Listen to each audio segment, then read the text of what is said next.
नमस्कार विद्यार्थी मित्रांनो, बृहन्मुंबई महानगरपालिका व्हर्च्युअल ट्रेनिंग सेंटर मध्ये आपले खूप खूप स्वागत।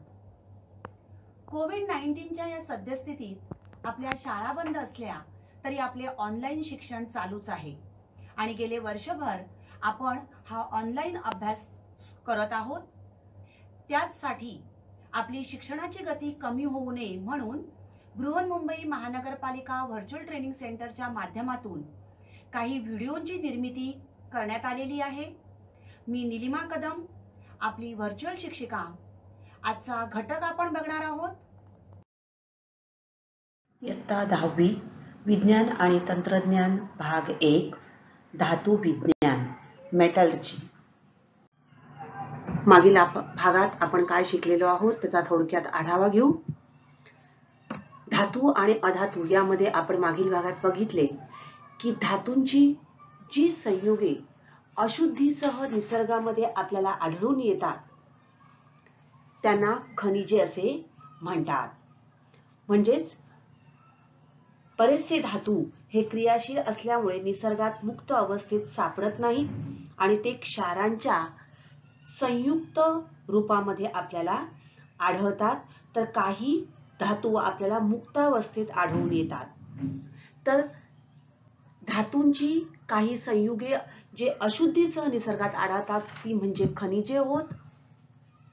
अशा खनिजांपासून सोयीस्करपणे आणि फायदेशीररित्या धातू वेगळे करता येतात, त्यांना धातुके असे म्हणतात।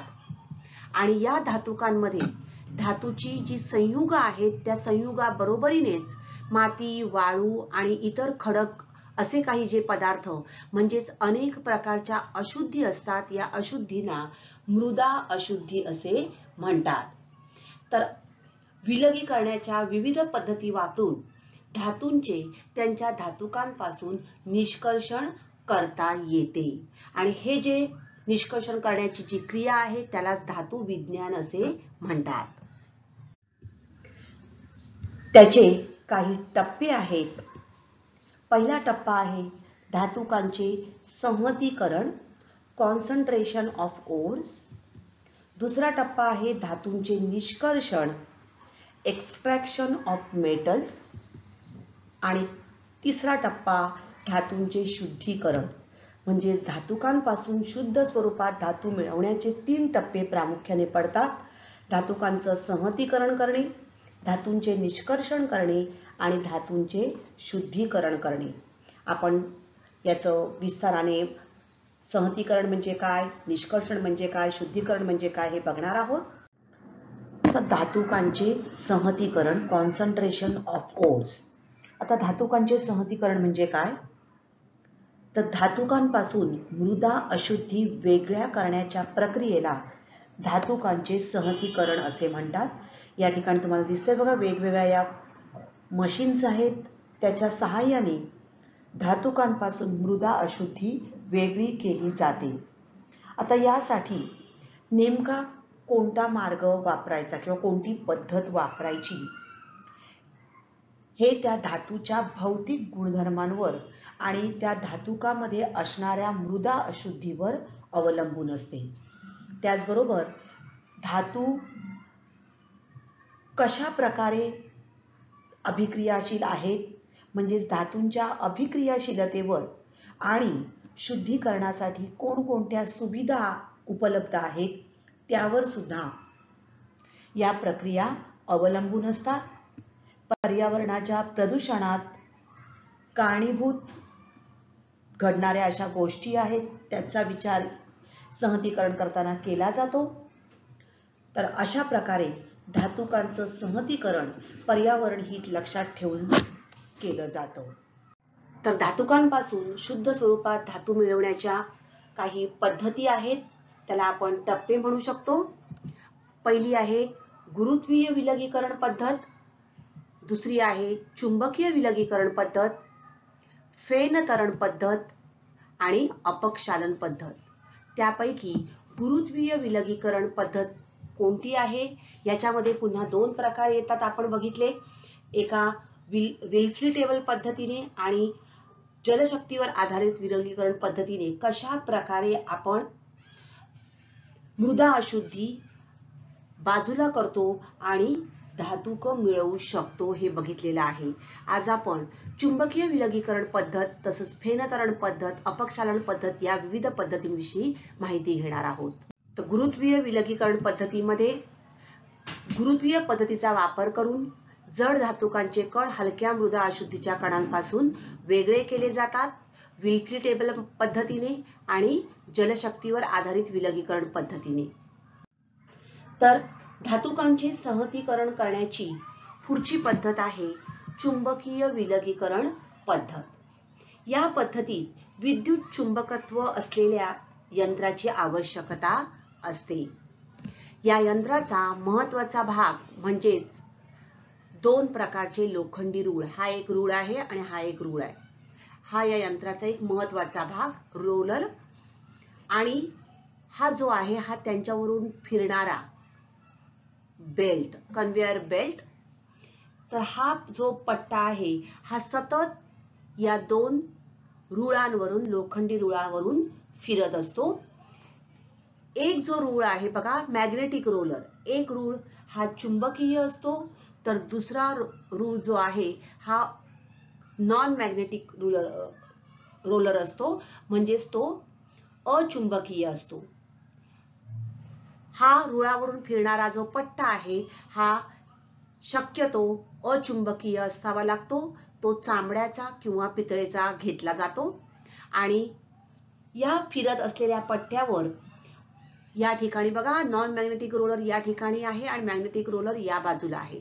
तर अचुंबकीय रूळ जो आहे त्या बाजूने अशा प्रकारे बारीक केलेलं धातू, पावडर ओर जे आहे ते टाकलं जातं आणि या चुंबकीय रोलरच्या खाली काय केलेलं आहे, दोन संग्राहक भांडी ठेवलेली आहेत, कलेक्टर्स ठेवलेले आहेत, जेणेकरून त्यामध्ये काय केली जातील, धातूचे कण म्हणजेच जे काही आपण धातू टाकणार त्या धातूचे कण गोळा केले जावेत यासाठी हे दोन कलेक्टर आहे. आता काय होतं बघा, ज्या वेळेला या ठिकाणी या चित्रात दिसते बघा, हा पट्टा फिरतोय, हा रूळ फिरतोय, चुंबकीय जे पदार्थ आहे ते चिकटून राहतोय बघा या ठिकाणी, आणि अचुंबकीय असलेला काय होणार आहे, तो चुंबकत्व नसल्यामुळे तो साहजिकच खाली पडतोय बघा. हे बघा, नीट निरीक्षण करा, हा पुढेपर्यंत येतोय लाल जो आहे आणि निळा जो आहे तो काय झालेला आहे, लगेच त्या ठिकाणी खाली पडतो. मग होतं काय, तर धातुकामधील अचुंबकीय भागाचे कण चुंबकीय रुळाकडे आकर्षिले जात नाहीत. बघा, अचुंबकीय जे कण आहे त्याच्यामधले या पावडर ओर मधले अचुंबकीय भागाचे कण चुंबकीय रुळाकडे आकर्षिले जात नाहीत आणि त्यामुळे ते फिरत असलेल्या पट्ट्यावरून वाहत वाहत पुढे जातात आणि चुंबकीय रुळापासून लांब असलेल्या संग्राहकात काय होतात, ते पडतात. पण त्याच वेळी चुंबकीय भागाचे जे कण आहेत ते लोखंडी रुळाला चिकटून राहिल्यामुळे ते पट्ट्या जवळ असलेल्या या संग्राहकात पडतात.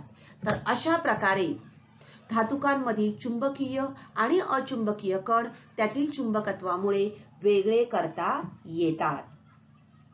तर कॅसिटराइट या कथील धातूचे जे विलगीकरण आहे ते या विद्युत चुंबकीय पद्धतीने केले जाते. पुढची पद्धत आहे फेनतरण पद्धत, फ्रॉथ फ्लोटेशन मेथड. आता ही जी पद्धत आहे ही धातुकाच्या सहतीकरणाची एक भौतिक पद्धती आहे. ही पद्धत प्रामुख्याने धातुकांमधील कणांच्या परस्पर विरोधी म्हणजेच जलस्नेही हायड्रोफिलिक आणि जलविरोधी हायड्रोफोबिक या दोन गुणधर्मांवर ही आधारित असते. आता यामध्ये काय होतं बघा, तर जलविरोधी गुणधर्मामुळे धातूच्या सल्फाइडचे कण तेलाने भिजतात. बघा, जलविरोधी गुणधर्मामुळे काय होत आहे, धातूंचे सल्फाइडचे कण या पद्धतीने वेगळे केले जातात. सामान्यतः धातूंच्या सल्फाइडचे कण जे आहेत ते जलविरोधी गुणधर्मामुळे तेलाने भिजतात. तर मृदा अशुद्धी जी आहे ही जलस्नेही गुणधर्मामुळे पाण्याने भिजते.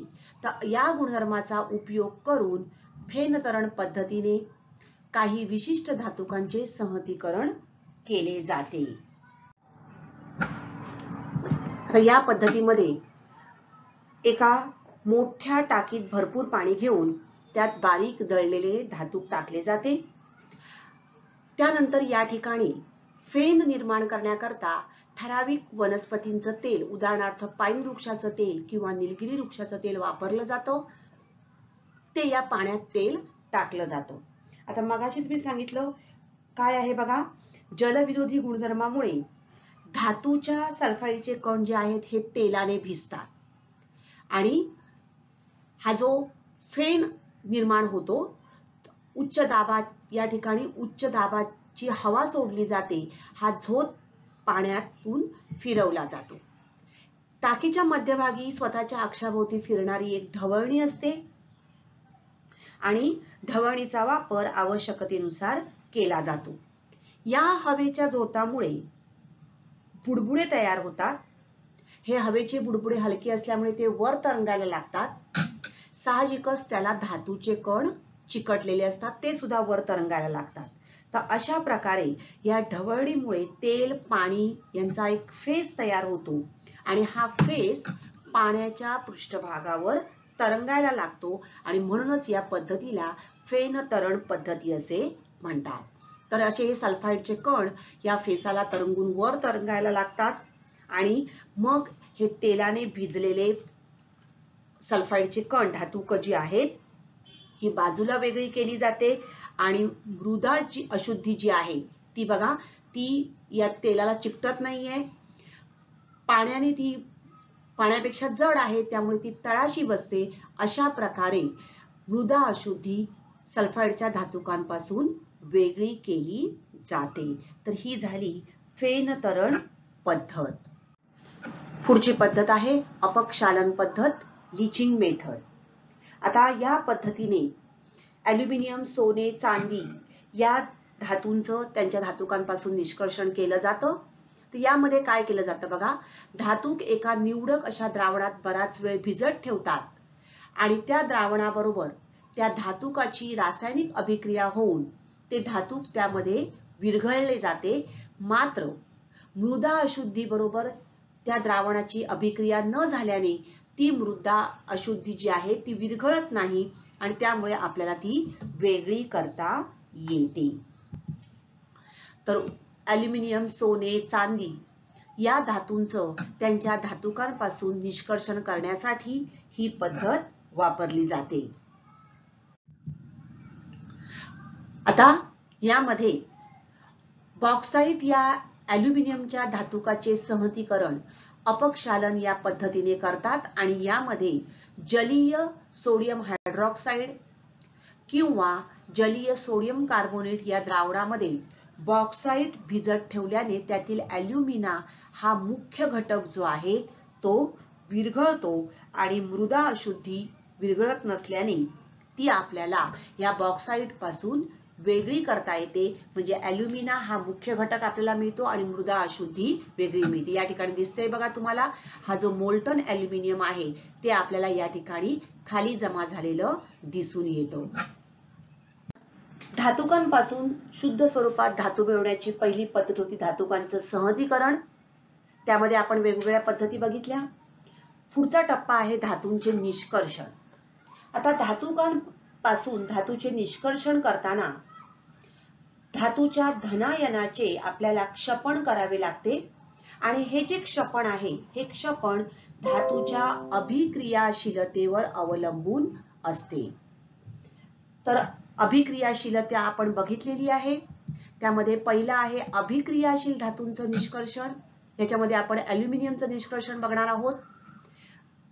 पहिलं म्हणजे बॉक्साईट या धातुकाचं संहतीकरण आणि ॲल्युमिनाचे विद्युत अपघटनी क्षपण.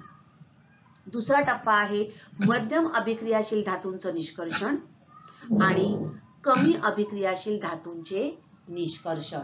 तर या तीन वेगवेगळ्या प्रकारच्या म्हणजे अभिक्रियाशीलतेवर अवलंबून धातुकांपासून शुद्ध स्वरूपात धातूंचं निष्कर्षण करून धातू मिळवले जातात. बघा, अति अभिक्रियाशील धातू म्हणजे पोटॅशियम, सोडियम, कॅल्शियम, मॅग्नेशियम हे सामान्य तापमानाला हवेतील ऑक्सिजन बरोबर अभिक्रिया होऊन जळतात आणि त्यांच्या निष्कर्षणासाठी विद्युत अपघटनी क्षपण पद्धती वापरावी लागते. बघा, या ठिकाणी काय होत आहे तर अति अभिक्रियाशील धातू आहेत हे हवेतील ऑक्सिजन बरोबर जळतात आणि त्यासाठी त्यांच्या निष्कर्षणासाठी विद्युत अपघटन क्षपण ही पद्धत वापरावी लागते.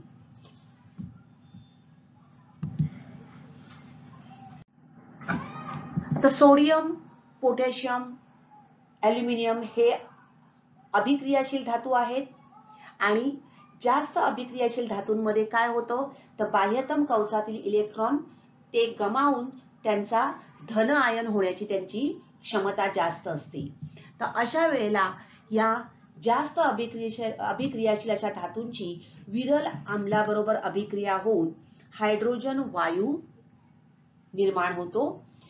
तर अति अभिक्रियाशील धातू हे कक्ष तापमानाला हवेतील ऑक्सिजन बरोबर अभिक्रिया करून जळतात.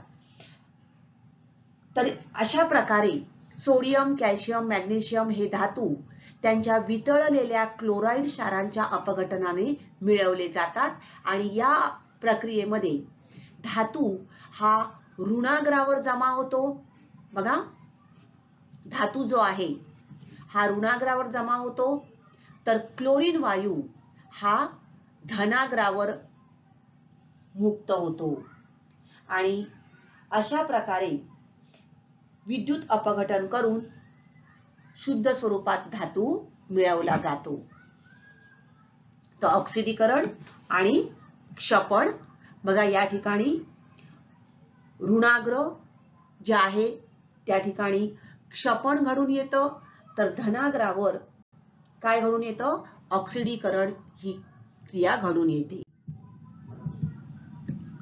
त्याच प्रकारे मॅग्नेशियम क्लोराईड, कॅल्शियम क्लोराईड यांच्याही वितळलेल्या अवस्थेतील विद्युत अपघटन करून त्या ठिकाणी आपण धातू मिळवू शकतो. तर मॅग्नेशियम क्लोराईड पासून मॅग्नेशियम हा जो धातू आहे तो या ठिकाणी आपल्याला क्षपण क्रियेने ऋणाग्रावर मॅग्नेशियम धातू जमा झालेला दिसून येतो तर धनाग्रावर काय होत आहे क्लोरीन जमा झालेला दिसून येतो. आता ॲल्युमिनियमचं निष्कर्षण कसं केलं जातं तर ॲल्युमिनियम हा त्याच्या मुख्य धातू ॲल्युमिनियमचा आहे बॉक्साईट. Al2O3NH2O हे बॉक्साईटचं संयुग रेणूसूत्र आहे आणि या बॉक्साईट पासून निष्कर्षण करून ॲल्युमिनियम मिळवला जातो. आता बॉक्साईट मध्ये बघा हे आहे बॉक्साईट. या बॉक्साईट मध्ये 30% ते 70% इतकं ॲल्युमिनियम ऑक्साईड असतं आणि उरलेला भाग हा मृदा अशुद्धीचा असतो. तर तो म्हणजेच वाळू, सिलिका, आयर्न ऑक्साईड इत्यादीचा हा उरलेला भाग बनलेला असतो. आता कसं केलं जातं तर बॉक्साईट या धातुकाचे संहतीकरण कसं केलं जातं बघा.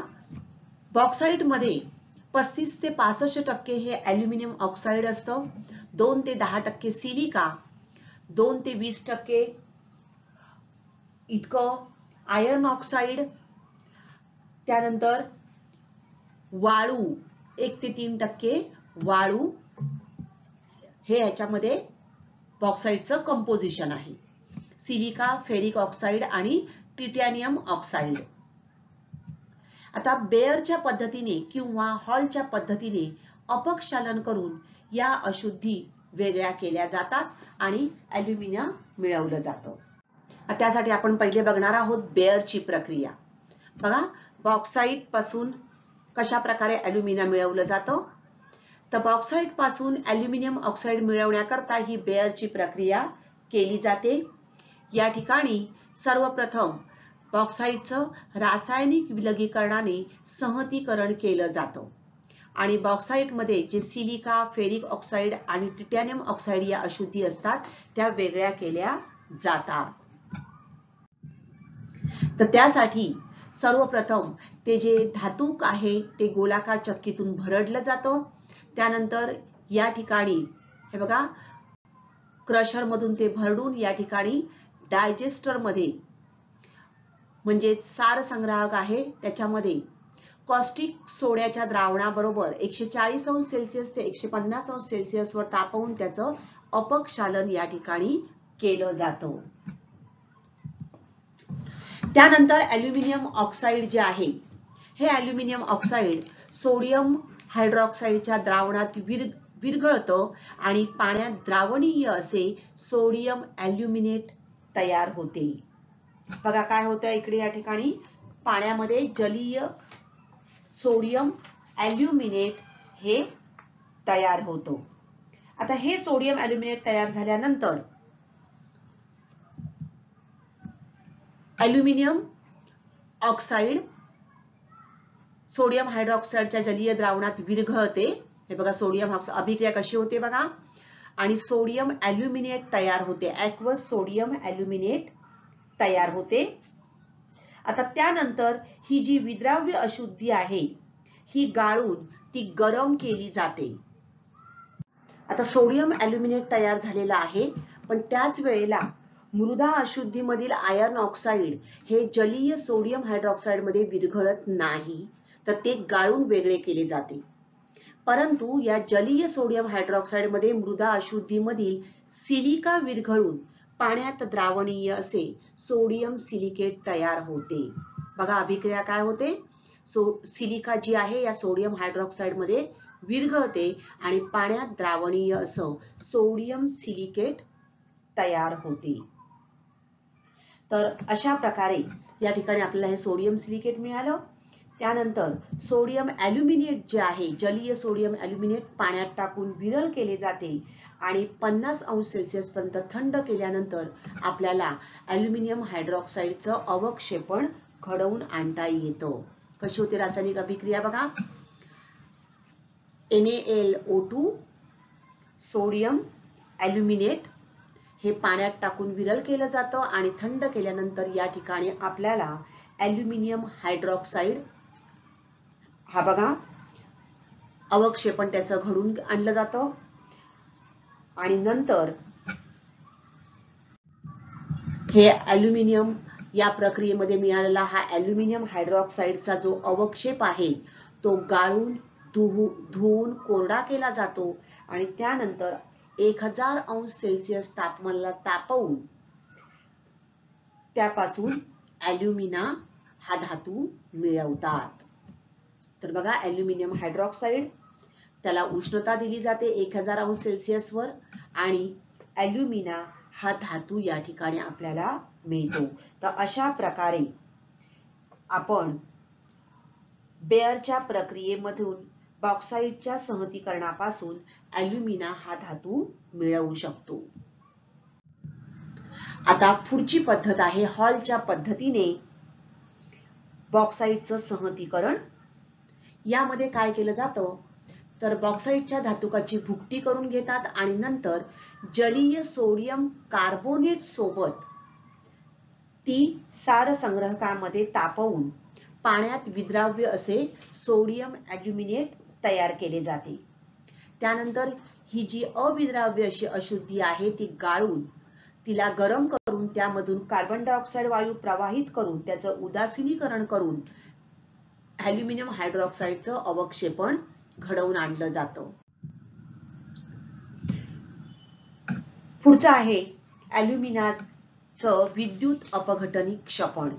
आता ॲल्युमिनाचं विद्युत अपघटनी क्षपण कसं केलं जातं तर या प्रक्रियेमध्ये वापरण्यात येणारा हा विद्युत अपघटन घट जो आहे त्याच्या या आतल्या बाजूला काय आहे तर ग्रॅफाइटचं अस्तर असतं. आतल्या बाजूने ही एक स्टील कंटेनर आहे पूर्ण आतल्या बाजूने ग्रॅफाइटचं हे अस्तर आहे. ग्रॅफाइट हा ऋणाग्र म्हणून काम करतो आणि या विद्युत अपघटनी पदार्थामध्ये बुडवलेल्या या कार्बनच्या कांड्यांचा संच हा धनाग्र पॉझिटिव्ह कार्बन एनोड्स हा धनाग्र म्हणून काम करतो. आता ॲल्युमिना जे आहे बघा ॲल्युमिना याचा द्रवणांक खूप उच्च असतो. तर ॲल्युमिना त्यामुळे त्याचं विद्युत अपघटन करण्यासाठी त्या मिश्रणामध्ये क्रायोलाइट आणि फ्ल्युरस्पार मिसळलं जातं आणि 1000 अंश सेल्सिअसला त्याचं विद्युत अपघटन केलं जातं. तर अशा प्रकारे यामध्ये विद्युत प्रवाह जाऊ दिल्यानंतर ऋणाग्रावर ॲल्युमिनियम जमा झालेला आपल्याला दिसून येतो. इथे ऋणाग्रावर ॲल्युमिनियम जमा होतं आणि वितळलेले ॲल्युमिनियम जे आहे बघा, वितळलेलं ॲल्युमिनियम विद्युत अपघटन असल्याने ते टाकीच्या तळाशी जमा होतं आणि त्या ठिकाणी ते तिथूनच वेळोवेळी काढून घेतलं जातं. ऑक्सिजन वायू या धनाग्रापाशी मुक्त होतो. तर अशा प्रकारे ॲल्युमिनाचं विद्युत अपघटनी क्षपण केलं जातं. आता काही गोष्टी लक्षात ठेवा. बघा, झिंक ब्लेंड झेडेनेस आणि कॉपर पायराइटच्या संहतीकरणासाठी फेनतरण पद्धतीचा वापर करतात. कोणकोणत्या फेनतरण पद्धती कुठे वापरली जाते बघा, तर झिंक ब्लेंड आणि कॉपर पायराइटचं संहतीकरण.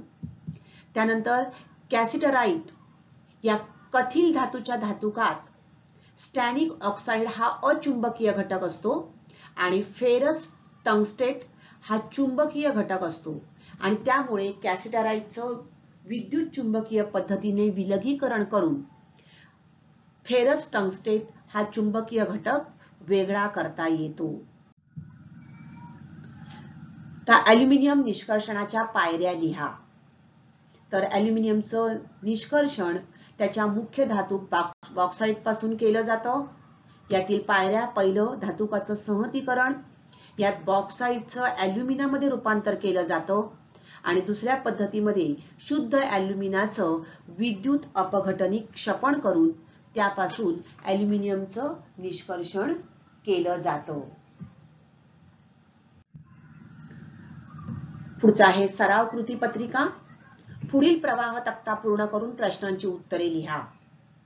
काय सांगितलंय बघा, धातुकांचे संहतीकरण करण्याच्या सामान्य पद्धती: गुरुत्वीय विलगीकरण, डॅश, अपक्षालन आणि डॅश.